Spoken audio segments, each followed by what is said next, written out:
Audio Jungle.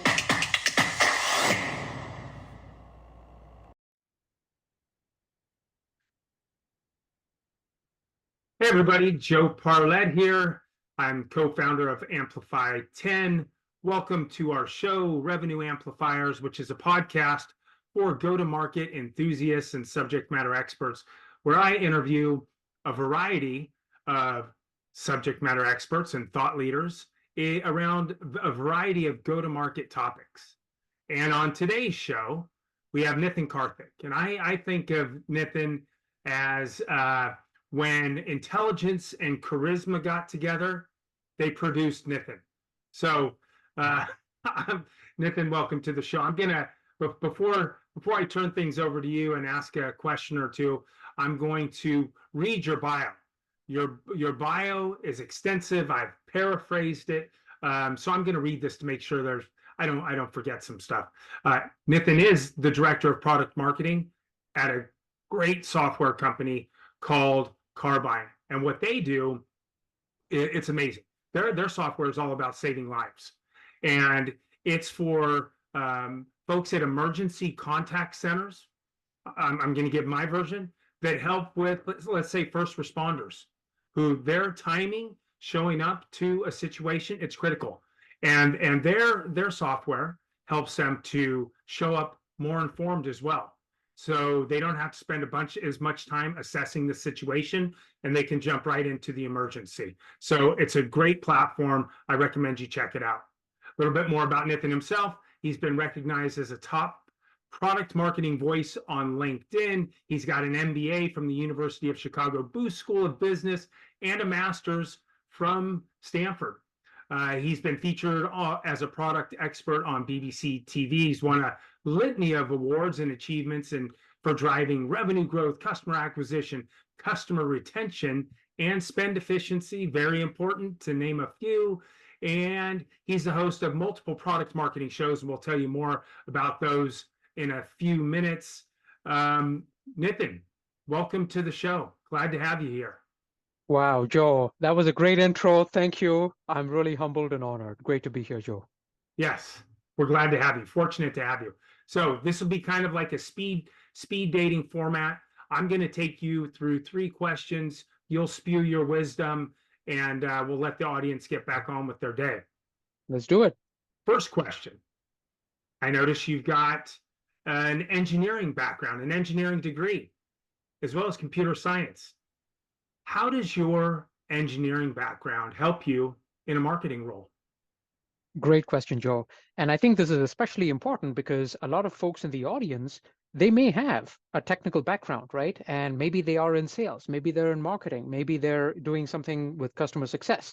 And so many people may be asking, what is the relevance of like a technical background in today's world, which may be more customer facing? So I'll actually explain this with a story. Once during one of my roles, we had a situation where we were trying to launch big campaigns for a very important partner. And these campaigns, they needed some like technology, it needed some promo codes to be generated in large volumes.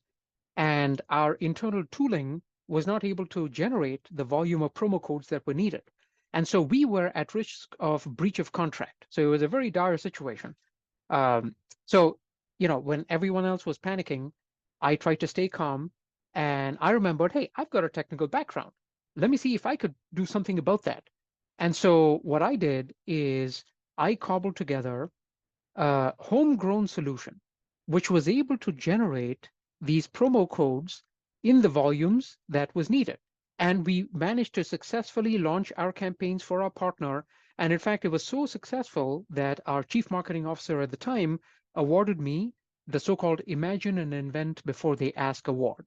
And so the point I'm trying to make is, if you have an engineering background out there, if you have a computer science degree out there, and you're doing sales or something maybe you feel is non-technical, trust me, there will be times when you may have to leverage that technical background, so use that to your advantage. And that's the message I'll leave to the audience here, Joe. Yeah, those smarts come in handy in so many ways. An engineering background, yeah, comes in handy, and marketing comes in handy around the house as well. So great story. Thank you for that. Now, there's a variety of go-to-market channels that we experiment with as we try and reach the customer. How do you think about the various go-to-market channels and strategies? Yeah, I think, now, Joe, we have what I guess you could call the problem of plenty, right? In the olden days, there were just a handful of channels, you either did some TV, radio advertising or some, newspaper. All that has gone out the window. Now there is a litany of channels, the problem of plenty, right? And for good measure, you add AI into that, which is now creating content by itself, and you've got really a marketer's dilemma. And yes, I think a lot of folks in the audience thinking about go-to-market strategy would be faced with this conundrum.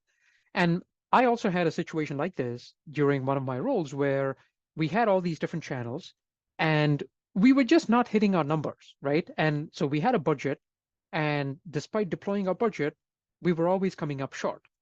And so I looked at this and I said, okay, you know what? We've got to use the 80-20 principle here. We have to realize that 80% of our results are going to come from 20% of our channels, roughly. And so I sat down with my team and I ran the numbers. And we found that there were 2 channels among like 10 different channels that we were deploying, which were bringing in the lion's share. And so then I asked the team, hey, why are we doing these other channels? They're, oh, we've always done it that way. I'm like, that's not good enough. So then I took the risky move. I said, hey, let's take budget away from these low performing channels, put them in these high performing channels. I took a lot of heat. A lot of people said, how can you do that? We've always done that way. People, from senior leadership. I said, you know what, guys, let's try this. And if this doesn't work, okay, you can blame me. But look at the data. The data says that, this is where our results are coming. And so by consolidating, taking budget from the low performing channels into the high performing channels, we were able to deliver record breaking acquisition. So our targets were marketing acquisition. We were able to deliver record breaking acquisition. No other campaigns had performed that well in the history of the company. And, fortunately that worked out well. It is a bit of a risky move. So folks out there, if you have this problem of plenty, where you got all these different channels, try to use data, try to see which channels are performing. Remember the 80-20 rule, right? Not all channels are going to be performing equally. More importantly, for certain campaigns, channel A, B, and C may be doing, your lion's share of the load. For certain other campaigns and other situations, you may have to do other. So look at the data and use that to guide your decisions. And that's helped me, and I'm sure that that'll help you as well in the audience. Always smart to use data to drive your decisions. One of the worst responses. We've always done it that way. I've tried that before. It doesn't go over well. Not at all. Yeah, and AI comes in just in the nick of time. There's everything is plentiful. It's difficult to manage all of the decisions, all of the information, all of the content, everything that we need to do. But using AI to help with productivity is certainly very helpful. You're a product marketer. Sometimes it can be difficult to cement product market fit. What do you do if your products aren't resonating with a particular customer segment? Yeah, this is a tough one, right? Like sometimes we have the curse of knowledge where we know our product so well and we're so excited about a product. We're like, everybody's got to love this, right? It's our baby. Everybody's got to love my baby. And the sad truth, Joe, is, guess what? Sometimes, people are not going to be into your product, okay? However much you like your product. And so we faced this situation once. One of the companies I was with, it's called Rapid SOS, which is another public safety company. And, we were like innovators and, doing everything in the cloud and kind of the gee whiz kids, new kids on the block. And we found that our products were not resonating as much as we thought with our customers. And what we realized is the nature of our customers were such that they are not super tech forward. In fact, they many times get intimidated by technology. And so that is actually an eye opener, right? We always think everybody likes new technology. Sometimes, depending on your customer segment, they may not appreciate technology. They may be intimidated by it. So we actually did an interesting thing. We gave our product for free to one segment of customers because they weren't the kind who may actually pay for that, and instead generated revenue streams from a whole other segment of customers because we had a large install base with segment A. Segment B now found our products attractive, right? So sometimes you got to look at it, right? Do you keep breaking your head on the wall if your products are not resonating with a certain customer segment, or do you pivot and go in a whole other direction?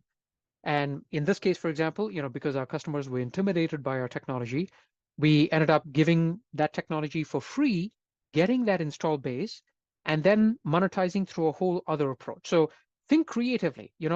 Uh, it's not easy to kind of give up on a strategy that you have, but sometimes you have to pivot, and you may find that there's a whole pot of gold at the other end of the rainbow that maybe you're not even considering. So be flexible, be ready to pivot.